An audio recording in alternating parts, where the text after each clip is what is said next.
यह कहानी उस जमाने की है जब शिकार खेलने पर प्रतिबंध नहीं था।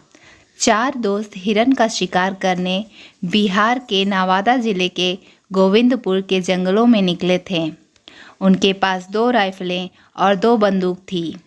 उन लोगों ने 4 जंगली मुर्गे मारकर शिकार की शुरुआत की। तभी हिरणों का एक झुंड नजर आया।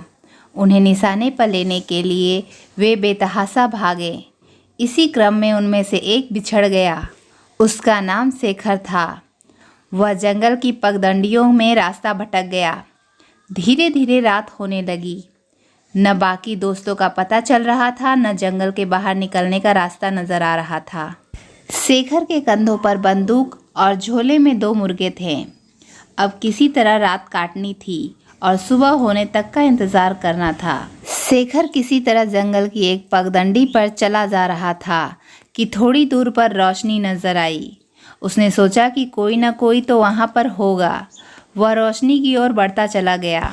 नजदीक जाने पर देखा कि वह पुराने महल का खंडहर है, जिसके कुछ हिस्से ढह गए हैं और कुछ बचे हुए हैं। महल का दरवाजा खुला हुआ था। वह बचे हुए हिस्से की ओर बढ़ा और टार्च की रोशनी में सीढ़ियां चढ़ता हुआ पहली मंजिल पर पहुंच गया। वहां एक मोमबत्ती जल रही थी। उसने टार्च बुझा दी और वहीं फर्श पर लेट गया। वह सो भी नहीं पा रहा था और जगे रहना भी मुश्किल लग रहा था। रात को अचानक एक बूढ़ी औरत आई। बुढ़िया ने पूछा, बेटे, लगता है तुम थक गए हो। शेखर चौंक कर उठा। आंखें मलते हुए देखा, वह 90-95 वर्ष की बूढ़ी महिला थी। उसने सफ़ेद साड़ी पहन रखी थी। शेखर बोला, जी रास्ता भटक गया था। रात काटने की जगह नज़र आ गई। थका था तो नींद आ गई। लेकिन आप कौन हैं? ये किसका महल है? इतने वीराने में किसने कब क्यों बनवाया? बूढ़ी औरत ने बोला, ये एक लंबी कहानी है, लेकिन पहले तुम कुछ खा पी लो, फिर कहानी सुनना। शेखर बोला, खाने को क्या मिलेगा? बुढ़िया बोली, मैं लाती हूँ। शेखर बोला, मेरे पास जंगली मुर्गा है। बुढ़िया बोली, ठीक है, निकालो। शेखर ने झोले से निकालकर मुर्गा दिया। बुढ़िया उसे लेकर चली गई। 1 घंटे बाद रोटी और मुर्गा लेकर आई। शेखर ने भोजन कर लिया। अब बताओ माँ जी, बुढ़िया ने बताना शुरू किया। यह हवेली एक जालिम जमींदार का बनवाया हुआ है। यहाँ उसकी अय्याशी के लिए लड़कियाँ पकड़कर लाई जाती थीं। जिस भी लड़की पर उसकी नज़र पड़ जाती, उसे वह उसके माँ बाप से कहकर बुलवा लेता। आनाकानी करने पर जबरन उठवा लेता। उसके डर से लोगों ने अपनी बेटियों को घर से बाहर निकलने पर रोक लगा दिया था।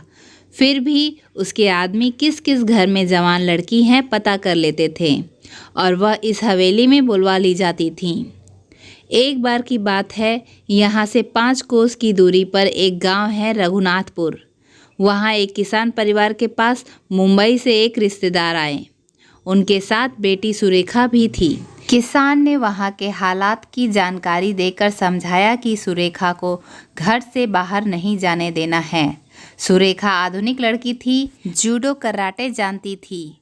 उसने कहा कि मुंबई से गांव में आई हूँ तो गांव का जीवन देखूंगी। जमींदार उसका कुछ नहीं बिगाड़ सकता।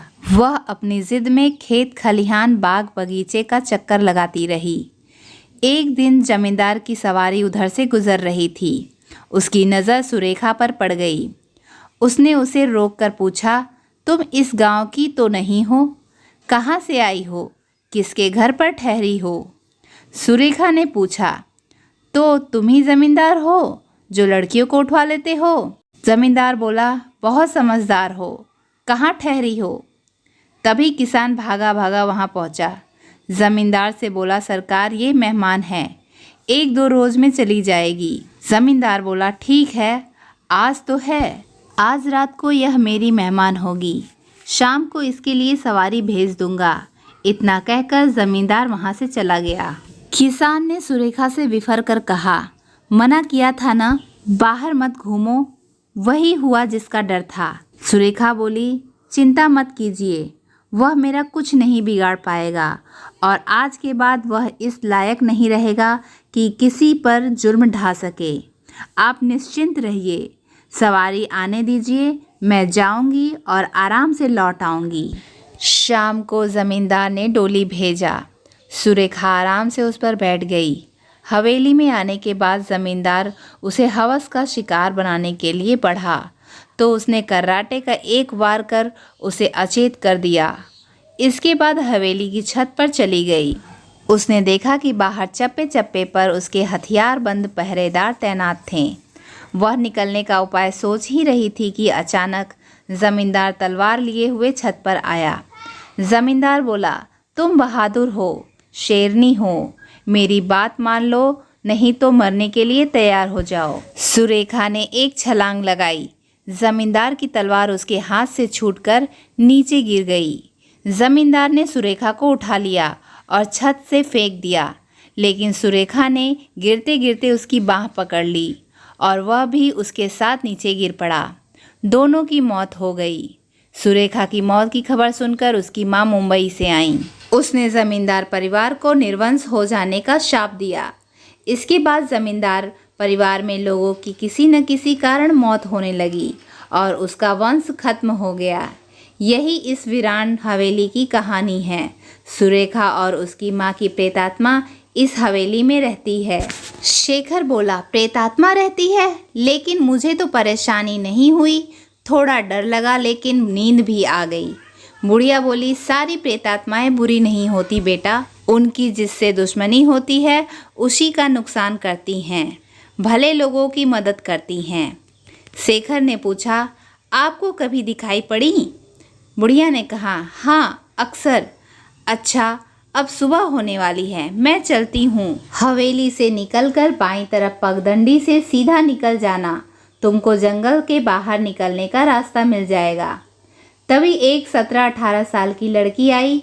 बोली, माँ अब चलो भी। यह कौन है? शेखर ने पूछा। यह सुरेखा है और मैं इसकी माँ। शेखर कुछ समझ पाता उससे पहले दोनों हवा में विलीन हो गईं। उसने अपनी राइफल उठाई और बाहर निकल आया। हल्का हल्का उजाला हो चला था।